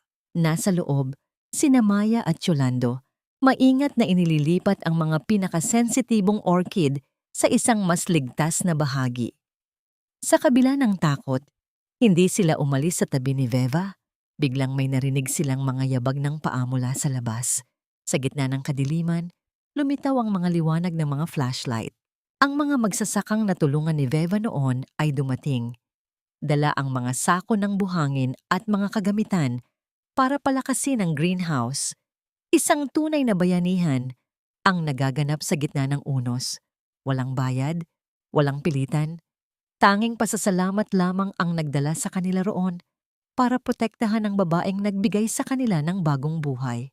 Dahil sa pagkakaisa, nanatiling nakatayo ang Paraiso Flora. Nang humupa ang bagyo at dahan-dahang sumikat ang araw, ang mga bulaklak sa loob ay nanatiling ligtas at nagniningning palalo dahil sa mga patak ng ulan. Napasandal si Veva sa isang poste. Pagod na pagod, ngunit may ngiti ng tagumpay sa kanyang mga labi. "Ligtas tayo, Cholando! Ligtas tayo, Maya!" Bulong ni Veva habang pinupunasan ng putik sa kanyang pisngi. Agad na nagtimpla si Veva ng mainit na kape sa isang malaking kaldero. Inabutan niya ang bawat magsasakang tumulong sa kanya. Ang bawat tasa ng kape ay tila may dalang init ng pagmamahal na mas masarap pa sa anumang mamahaling inumin sa mundo. Doon, sa gitna ng basang lupa at sirang bakod, naramdaman ni Viva na siya ang pinakamayamang babae sa mundo. Hindi dahil sa pera, kundi dahil sa mga taong handang tumayo sa tabi niya sa gitna ng bagyo. Samantala, pagsikat ng araw sa mansyon ng mga Sterling, ang lahat ay tila isang malaking libingan. Ang tubig sa sala ay abot na hanggang bukong-bukong. Dahil sa lamig at gutom, napilitan si Doña Carmen na gawin ang bagay na hindi niya akalaing gagawin niya. Kinuha niya ang isang maliit na kahon sa ilalim ng kanyang kama. Laman nito ang huling singsing na may maliit na brilyante, ang huling alaala ng kanyang karangyaan. Sa gitna ng pag-iyak, inabot niya ito kay Ricardo.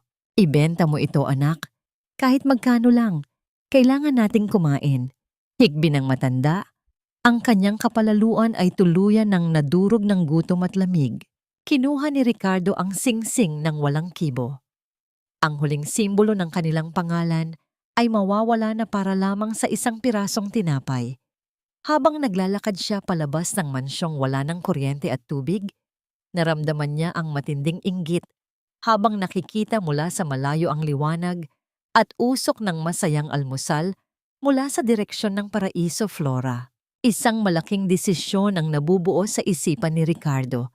Isang desisyong huling baraha para sa kanilang kaligtasan, kahit na ang kapalit nito ay ang tuluyang pagluhod sa paanan ng babaeng dati niyang itinapon. Ang bawat pinto na kinakatok ni Ricardo sa loob ng eksklusibong subdivision sa Maynila ay tila naging isang pader ng yelo. Ang mga taong dati ay nag-uunahan sa pag-imbita sa kanya sa mga laro ng golf at marangyang hapunan ngayon ay biglang naging busy o wala sa bansa.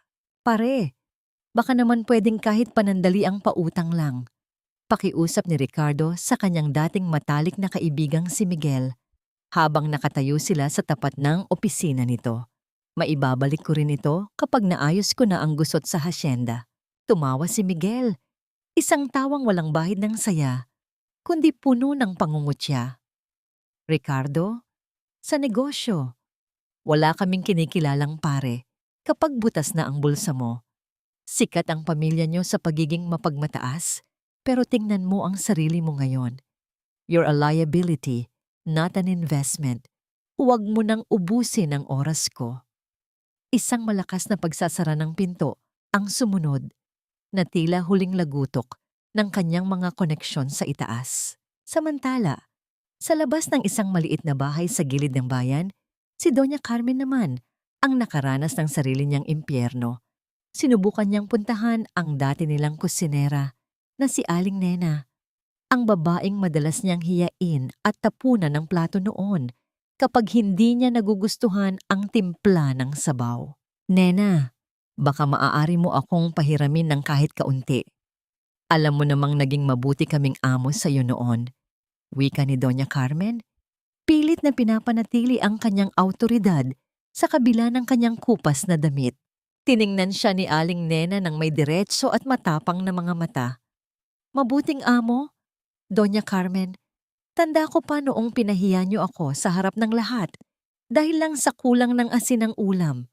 Ngayon, hihingi kayo ng tulong? Ang pintong ito ay para sa mga taong may puso, hindi para sa mga taong ang tingin sa amin ay basura. Umalis na kayo. Ang tunog ng trangka ng pinto na ikinandado ay narinig ni Doña Carmen na tila isang huling hatol sa kanyang pagkatao. Nang magkita ang mag-ina sa madilim na sala ng kanilang mansyon, doon lamang nila na-realize ang isang masakit na katotohanan. Nakatingin si Ricardo sa isang lumang litrato ni Veva na naiwan sa isang sulok.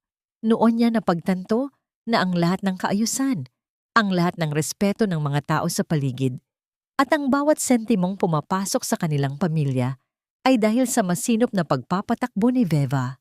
Si Veva ang tunay na pundasyon na winasak niya para lamang sa isang stela na nagnakaw ng lahat. Kinaumagahan, sa loob ng bangko ang manager ay nagbigay ng huling payo sa kanila habang inilalatag ang mga dokumento ng pagpapaalis. Mr. Sterling, wala na kaming magagawa sa foreclosure, pero may isang balita akong narinig.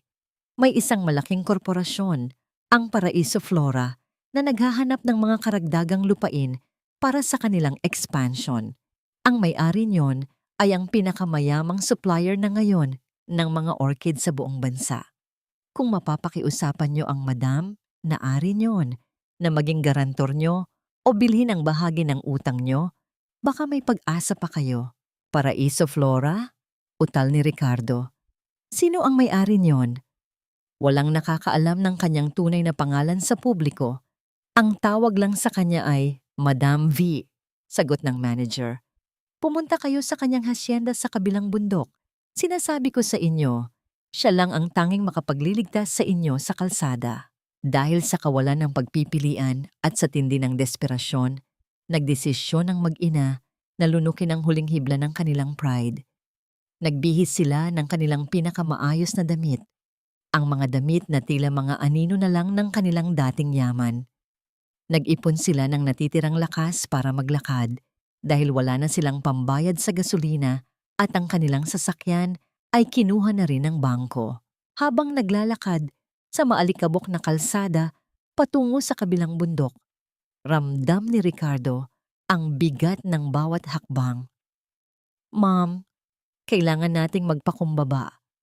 Kung sino man itong madam na ito, siya ang susi para hindi tayo mamulubi sa kalsada, bulong ni Ricardo. Gagawin ko ang lahat, anak, sagot ni Doña Carmen habang pinupunasan ang pawis sa kanyang noo. Sterling pa rin tayo. Siguradong pakikinggan niya tayo. Hindi nila alam.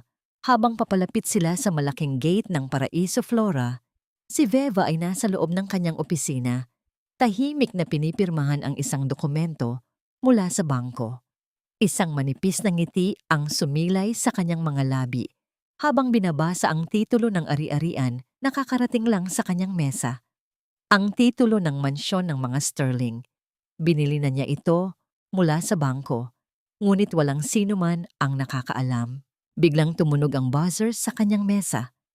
Ang boses ng kanyang sekretarya ay narinig sa buong silid. Madam, may 2 tao po sa labas.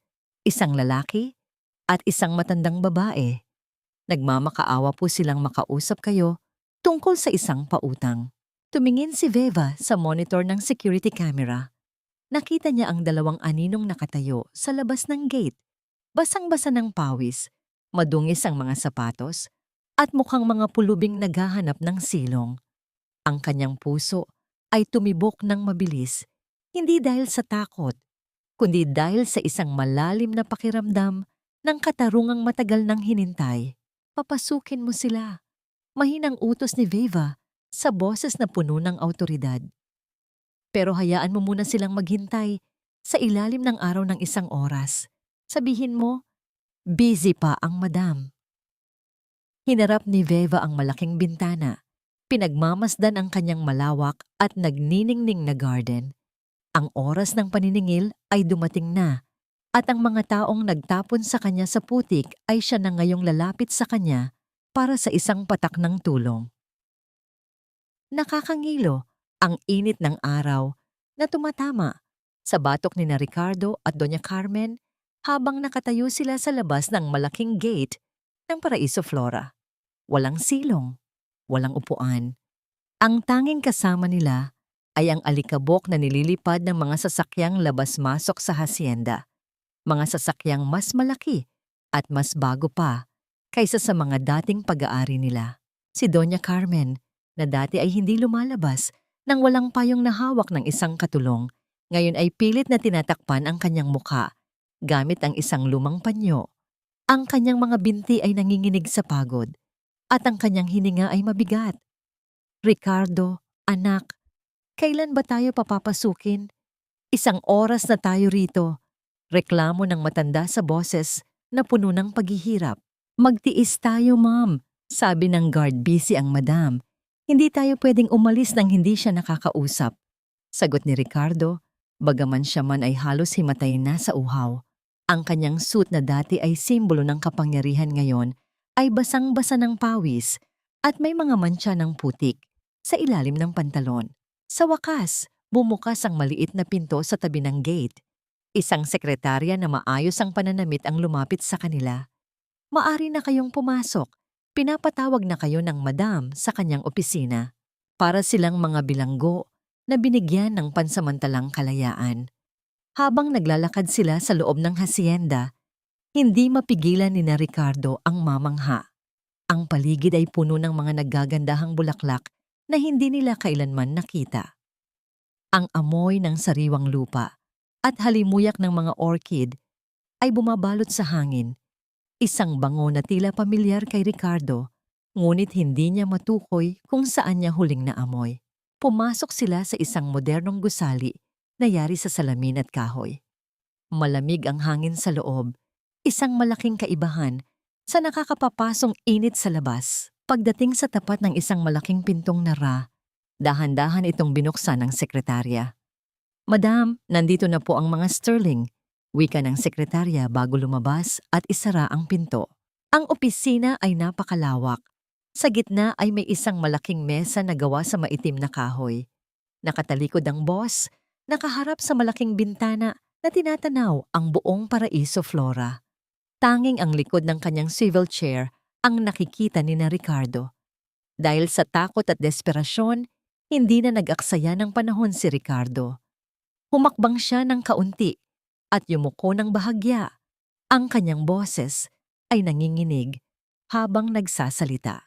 Madam, magandang hapon po. Ako po si Ricardo Sterling at kasama ko po ang aking ina, si Doña Carmen. Alam ko pong abala kayong tao, pero nandito po kami para humingi ng tulong. Ang aming pamilya ay nasa gitna ng isang matinding krisis. Ang aming mansyon at mga lupain ay kukunin na ng bangko bukas. Na bukas din. Huminto sandali si Ricardo.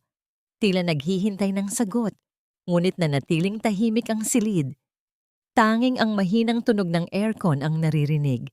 Napalunok siya at itinuloy ang kanyang pagsusumamo.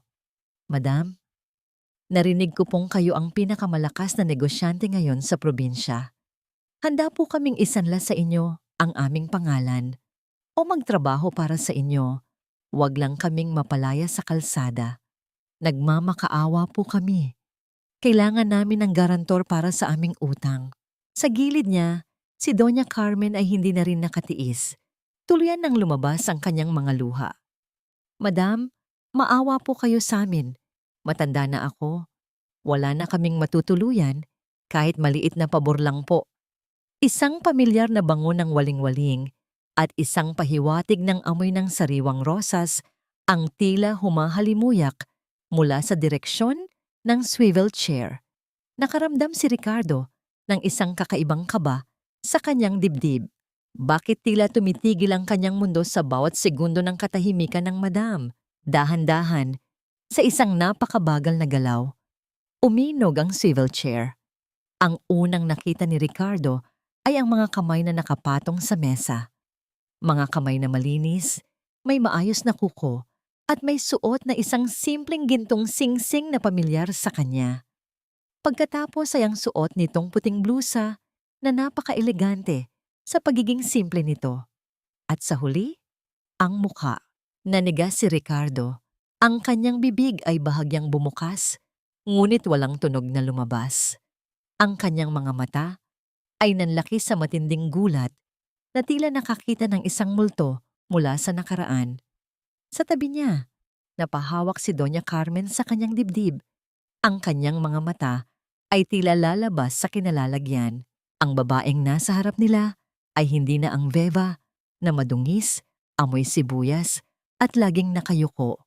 Ang babaeng ito ay nagniningning sa katatagan. Ang kanyang mga mata ay malalim, kalmado, at puno ng isang uri ng kapangyarihan na tila kayang tunawin ang sinumang tumitig dito. Ang kanyang buhok ay maayos na nakapusod at ang kanyang mga labi ay may bahid ng rosas na lipstick. Ang kulay na dati ay ipinagbabawal sa kanya. Walang galit sa kanyang mukha. Tanging isang malamig at matalinong katahimikan. Viveva? Nauutal na bulong ni Ricardo. Ang kanyang boses ay halos maglaho sa hangin. Isang matamis. Ngunit napakalamig ng ngiti ang sumilay sa mga labi ni Veva. Dahan-dahan siyang sumandal sa kanyang upuan at pinagsalikop ang kanyang mga daliri. Maupo kayo, Mr. Sterling. Doña Carmen? Wika ni Veva sa boses na kasing kinang ng kristal, ngunit kasing talim ng espada. Sabi niyo ay kailangan niyo ng tulong para hindi kayo mamulubi sa kalsada. Tila huminto ang pag-ikot ng mundo sa loob ng silid. Ang tanging naririnig ay ang mahinang ugong ng aircon at ang bawat mabigat na hininga ni Ricardo na tila binibilang ang mga sandali ng kanyang kahihiyan. Veva, ikaw, paano? Ang tanging salitang lumabas sa bibig ni Ricardo na sinundan ng isang mahabang katahimikan. Hindi sumagot si Veva. Nanatili siyang nakasandal sa kanyang swivel chair. Ang kanyang mga daliri ay magkakasalikop habang pinagmamasdan ang kanyang dating asawa na parang isang estranghero. Ang kanyang katahimikan ay tila isang malakas na sigaw na dumudurog sa natitirang kapalaluan ng mga Sterling. Veva, ikaw ang Madam V! Biglang hiyaw ni Doña Carmen. Ang kanyang boses ay nanginginig sa galit at hindi makapaniwalang katotohanan. Ninanakaw mo ba ang opisina na ito? Imposible! Isang katulong na tulad mo, hindi kailanman magiging ganito kayaman. Nagpapanggap ka lang, hindi ba? Isang mapait na ngiti ang sumilay sa mga labi ni Veva. Hindi siya tumayo, hindi rin siya nagtaas ng boses. Ang mga taong tulad niyo ay laging iniisip na ang yaman ay galing sa pagnanakaw. Dahil yun lang ang paraang alam nyo para makuha ang gusto nyo. Mahinang wika ni Veva. Kinuha nyo ang lahat sa akin. Ang aking dignidad, ang aking 7 taon, at ang aking tiwala. Ngunit nakalimutan nyo ang isang bagay. Hindi nyo kayang nakawin ang aking kakayahan at ang aking puso. Inilapag ni Veva ang isang folder sa ibabaw ng mesa. Laman nito ang mga dokumento ng pagmamay-ari ng Paraiso Flora at ang mga sertipiko ng kanyang tagumpay sa Maynila. Lahat ng ito ay galing sa lupang tinawag nyo noong basurahan. Ang lupang itinapon nyo ay ang lupang nagbigay sa akin ng lahat. Nanginginig ang mga kamay ni Ricardo habang tinitingnan ang mga dokumento. Napaluhod siya sa harap ng mesa. Ang kanyang mga mata ay puno ng pagsisisi na tila ngayon lang nagising sa katotohanan. Veva, patawarin mo ako. Nagkamali ako. Niloko ako ni Stella. Asawa mo pa rin ako, Veva. Sa batas, akin din ang yaman na ito. Maaari nating simulan muli. Ibalik natin ang lahat. Tumawa si Veva. Isang tawang walang halong saya, kundi puno ng pait. Asawa? Ricardo, nakalimutan mo na ba ang pinirmahan mong annulment papers sa loob ng presinto? Ang mga papeles na yon ang naging pasaporte ko tungo sa kalayaan. Wala ka ng karapatan sa akin. At lalong wala kang karapatan sa kahit isang sentimo ng aking pinaghirapan. Lumapit si Doña Carmen at pilit na hinahawakan ng kamay ni Veva. Ang kanyang mga mata ay puno ng pekeng luha. Veva, anak, pamilya tayo. Huwag mo kaming pabayaan. Kahit maliit na bahagi lang ng utang namin sa bangko, bayaran mo lang. Sterling ka rin noon. Huwag mong hayaang madumihan ang pangalan natin. Dahan-dahang binawi ni Veva ang kanyang kamay. Tumayo siya at lumakad patungo sa pinto. Binuksan ito ng malawak. Tumingin siya sa kanyang dating biyenan at asawa. Ang kanyang mga mata ay walang bakas ng galit. Tanging isang malamig na kawalan ng pakialam. Bakit kayo nandito, Mr. Sterling? Doña Carmen? Narumihan niyo ang aking sahig. Wika ni Veva. Inuulit ang bawat salitang binitawan ni Ricardo sa kanya noong chapter 1. Ang amoy ng inyong pagkukunwari ay kumakapit sa aking mga orchid. Ayaw ko ng masamang enerhiya sa loob ng aking hacienda. Veva, huwag. Maawa ka. Pagmamakaawa ni Ricardo habang pilit na humahawak sa gilid ng mesa. Ang awa ay para sa mga taong marunong rumespeto, huling wika ni Veva. At sa pagkakaalam ko, wala na kayong utang na loob sa akin. At wala rin akong utang na loob sa inyo.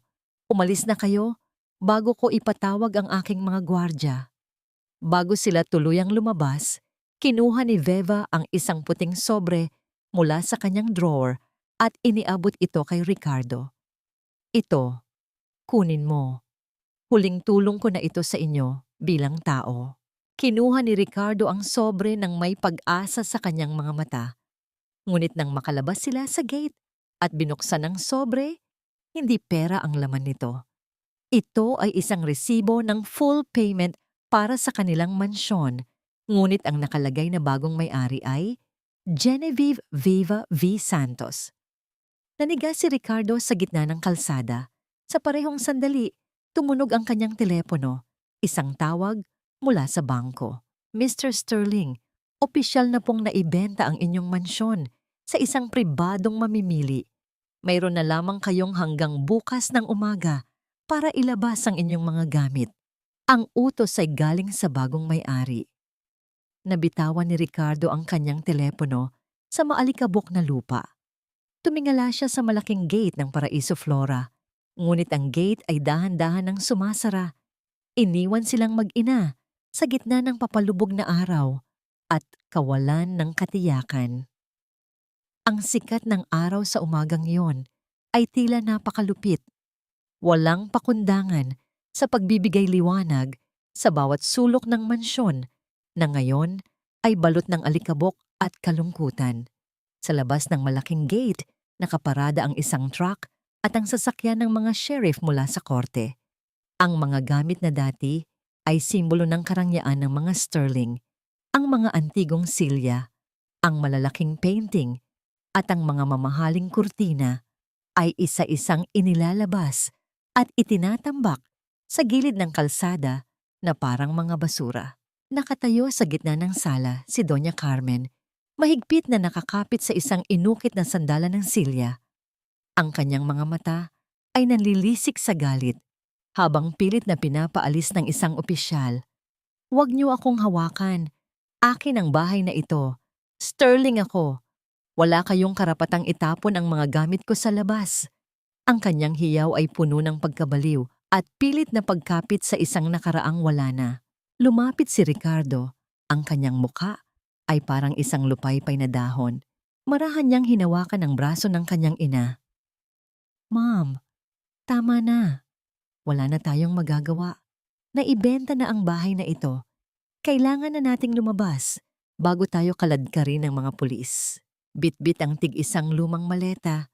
Ang mga maletang dati ay itinatago lang sa bodega. Dahan-dahang lumakad ang mag-ina palabas ng pinto. Ang bawat hakbang nila sa marmol na sahig ay tila isang malakas na tunog ng pagkabigo. Ito ang mismong pintuan kung saan nila pinalaya si Veva sa gitna ng ulan noon, nang walang dalang anuman, kundi ang kanyang dangal. Ngayon, ang tadhana ay bumalik para maningil, at ang bawat hakbang nila ay mas mabigat pa sa 1 toneladang bakal. Pagdating nila sa labas ng gate, isang makintab at itim na SUV ang dahan-dahang pumarada sa tapat nila. Bumukas ang pinto at lumabas si Veva. Nakasuot siya ng isang simpleng asul na dress. Ang kanyang buhok ay malayang sumasabay sa ihip ng hangin. Walang suot na maraming alahas, ngunit ang ningning sa kanyang mga mata ay mas maliwanag pa sa anumang brilyante. Hindi lumapit si Veva ng may halong pagyayabang. Nanatili siyang nakatayo malapit sa kanyang sasakyan, pinagmamasdan ang bahay na naging kulungan niya sa loob ng 7 taon. Tumingin siya sa mga gamit ni na Ricardo na nakatambak sa kalsada, mga gamit na dati ay tila napakahalaga, ngunit ngayon ay mukhang mga tuyong dahon na hinipan ng hangin. Veva! Mahinang tawag ni Ricardo. Tumingin siya sa dating asawa, nagbabaka sakali na baka may matira pang munting awa sa puso nito. Siguro masaya ka na ngayon. Nakuha mo na ang lahat. Wala na kaming matutuluyan. Saan mo kami gustong pumunta? Tumingin si Veva nang diretso sa mga mata ni Ricardo. Hindi ko ginawa ito para sa kasiyahan, Ricardo. Ginawa ko ito para sa katarungan. Ang bahay na ito ay hindi ko binili para tirahan. Binili ko ito dahil ito ang huling alaala ni Don Anastasio na ayaw kong madumihan ng inyong kasakiman. Lumingon si Veva kay Doña Carmen na ngayon ay nakayuko na at hindi makatingin ng diretso. Ang matapang at malupit na biyenan ay tila naging isang maliit at nangangatog na anino sa harap ng babaeng dati niyang inaalipusta. Maaari na kayong umalis, wika ni Veva sa boses na puno ng kapayapaan. Wala na kayong utang sa akin at wala na rin akong pakialam sa inyong bukas. Ang kalsadang yan ang magtuturo sa inyo kung paano mamuhay ng walang pangalan at walang yaman. Tinalikuran sila ni Veva at dahan-dahang pumasok sa loob ng gate. Pinanood ni na Ricardo at Doña Carmen ang dahan-dahang pag-ikot ng malaking bakal na pinto hanggang sa tuluyan itong sumara sa harap nila. Ang tunog ng trangka na nag-lock ay tila huling hatol ng kanilang kapalaran. Mag-isang naglakad ang mag-ina sa maalikabok na kalsada.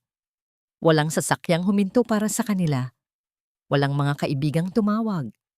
Tanging ang init ng araw at ang bigat ng kanilang mga maleta ang kasama nila sa bawat hakbang patungo sa kawalan.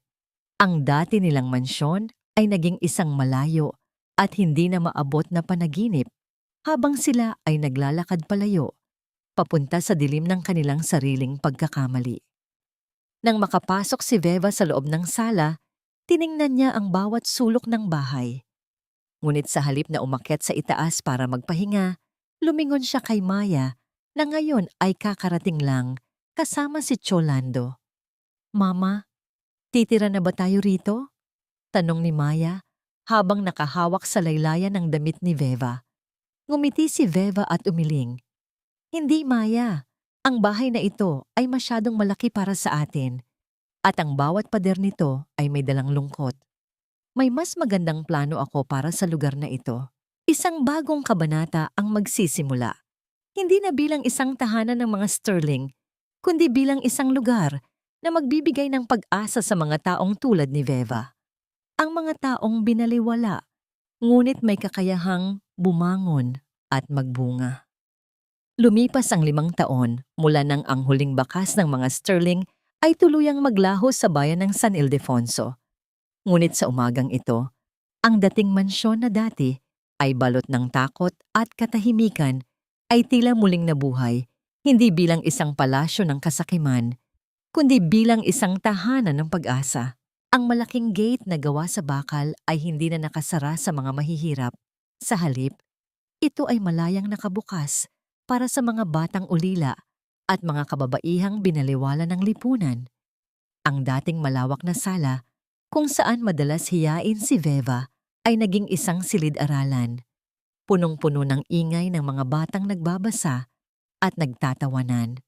Ang mansyon ay binigyan ni Veva ng bagong pangalan, ang tahanan ni Anastasio. Makikita si Veva sa gitna ng malawak na garden. Ang kanyang mukha ay nagniningning, sa ilalim ng banayad na sikat ng araw. Wala na ang bahid ng pagod o takot sa kanyang mga mata. Suot niya ang isang simpleng puting blusa at maong na pantalon. Ang kanyang mga kamay ay dahan-dahang humahawak sa mga talulot ng isang nagniningning na waling-waling. Sa tabi niya, si Maya, na ngayon ay isang magandang dalagita na, ay masigasig na nagsusulat sa kanyang notebook. Nag-aaral tungkol sa sining ng pagtatanim. "Mama, tingnan mo po ang mga bagong usbong," sabi ni Yolando. "Ito na raw ang pinakamagandang batch na napalaki natin." Masayang wika ni Maya habang itinuturo ang mga bagong orchid. Hinaplos ni Veva ang buhok ng kanyang anak. "Dahil iyan sa pagmamahal na ibinibigay natin sa kanila, Maya. Ang lupa ay hindi marunong magsinungaling. Kung ano ang itinanim mo ng may katapatan, iyon din ang aanihin mo ng may kasaganaan." Pumasok sila sa loob para sa kanilang pananghalian. Sa gitna ng mahabang mesa, naghihintay ang isang malaking mangkok ng mainit na sinigang. Ang pagkaing dati ay ipinanglait sa kanya ni Ricardo. Ngunit ngayon, ang amoy ng sabaw at mga sangkap ay tila isang pabango ng tagumpay at pagkakaisa. Kasama nilang kumakain si Yolando at ang ilang mga gurong nagtuturo sa ampunan. Walang hierarchy, walang panglalait. Ang bawat subo ay puno ng pasasalamat. Matapos ang kainan, pumunta si Veva sa kanyang maliit na opisina sa loob ng mansyon. Kinuha niya ang isang lumang kahon mula sa kanyang drawer. Sa loob nito ay ang huling litrato nilang dalawa ni Ricardo noong araw ng kanilang kasal. Matagal niya itong tinitigan. Wala na siyang nararamdamang galit. Wala na ring pait. Ang tanging natitira ay ang pakiramdam ng isang malalim na kapayapaan. Kinuha niya ang isang lighter at dahan-dahang sinunog ang gilid ng litrato. Pinanood niya ang paglamon ng apoy sa mga mukha ng nakaraan hanggang sa maging abo ang lahat. Ang huling hibla ng kanyang ugnayan sa mga Sterling ay tuluyan na niyang pinakawalan. Ang pagpapatawad para kay Veva ay hindi ang pagtanggap muli sa mga taong sumira sa kanya, kundi ang tuluyang pag-alis sa kanila sa loob ng kanyang puso upang magkaroon ng espasyo para sa bagong buhay. Tumayo si Veva sa balkonahe ng mansyon. Tinatanaw ang papalubog na araw sa likod ng mga bundok. Nakikita niya ang mga bata na masayang naglalaro sa damuhan at ang mga bulaklak na sumasayaw sa ihip ng hangin. Sa pagkakataong ito, alam ni Veva na siya ay tunay ng malaya. Ang kanyang tagumpay ay hindi nasusukat sa dami ng kanyang pera, kundi sa dami ng mga pusong natulungan niyang bumangon. Isang huling tingin ang ibinigay niya sa malawak na paraiso Flora. Ang babaeng itinapon sa putik ay siya na ngayong nagpapatubo ng mga pinakamagandang bulaklak sa buong mundo. At ang bawat talulot ng kanyang mga orchid ay magsisilbing paalala na ang katatagan ng loob at kalinisan ng puso ay palaging mananaig sa huli. Ang kabanata ng mga Sterling ay tapos na, ngunit ang kwento ni Veva, ang reyna ng paraiso Flora, ay nagsisimula pa lamang magningning. Ang dapit hapon sa San Ildefonso ay palaging may dalang kakaibang katahimikan, isang uri ng kapayapaan na tila isang mahabang buntong hininga matapos ang isang dekada ng pakikipaglaban. Sa loob ng paraiso Flora, ang mga orchid ay nananatiling nagniningning, tila mga saksi sa bawat luhang pumatak at bawat tagumpay na inani ni Veva. Si Veva, sa edad na 37, ay nakatayo sa gitna ng kanyang malawak na kooperatiba. Ang kanyang tindig ay puno ng dignidad at ang bawat linya sa kanyang mukha ay kwento ng isang babaeng hindi nagpabitaw sa kanyang pangarap. Kasama niya si Maya, na ngayon ay isang ganap ng dalaga at nag-aaral ng agrikultura sa Maynila. Ang bata na dati ay may hawak na kalawanging itak, ngayon ay may hawak ng mga sertipiko ng karangalan. "Mama, tinatanong nila ako sa interview kanina kung ano raw ang sikreto ng inyong tagumpay," wika ni Maya habang naglalakad sila sa ilalim ng mga naggagandahang baging. Ngumiti si Veva, isang nangiting abot hanggang sa kanyang mga mata. Sana ay sinabi mo sa kanila ang itinuro ko sa iyo, Maya. Ang halaga ng isang bulaklak ay hindi nasusukat sa ganda ng pasong pinaglalagyan nito, kundi sa tibay ng mga ugat nito sa ilalim ng lupa. Kahit itapon ka sa putik, basta malinis ang puso mo at marunong kang magmahal sa iyong ginagawa, tutubo ka at magbubunga ng higit pa sa iyong inaasahan. Habang nangyayari ang masayang pag-uusap na ito, sa kabilang dako ng probinsya, sa isang mataong palengke, makikita ang isang lalaking may kupas na sombrero at madungis na kamiseta. Si Ricardo. Ang kanyang katawan ay payat na at ang kanyang mga mata ay wala ng ningning. Nagbubuhat siya ng mga mabibigat na sako ng bigas para sa kakarampot na barya. Sapat lang para pambili ng gamot ng kanyang inang si Doña Carmen na ngayon ay hindi na makalakad at laging tuliro sa loob ng isang maliit na barong-barong. Napahinto si Ricardo nang makita niya ang isang lumang magazine na nakapatong sa mesa ng isang tindera. Sa cover nito ay ang mukha ni Veva, nagniningning, matagumpay at masaya. Isang patak ng luha ang dahan-dahang gumulong sa maduming pisngi ni Ricardo.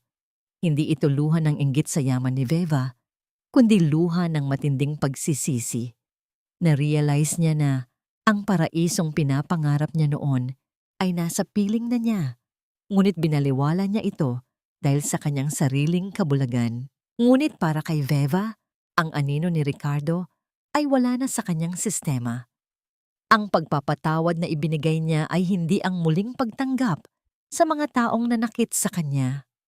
Ang tunay na pagpapatawad para sa kanya ay ang indifference, ang pagpili na huwag nang magtanim ng galit at huwag na ring umasa ng kahit anong paliwanag.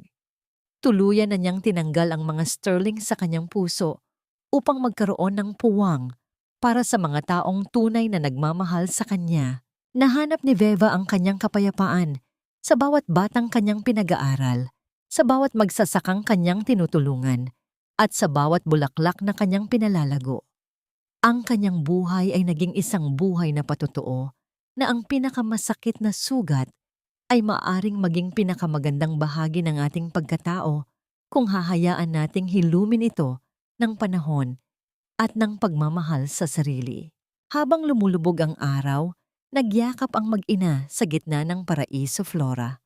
Ang hangin ay humahalimuyak sa bango ng mga waling-waling, isang amoy na hindi na amoy ng sibuyas o ng pait, kundi amoy ng isang bagong simula na wala ng katapusan.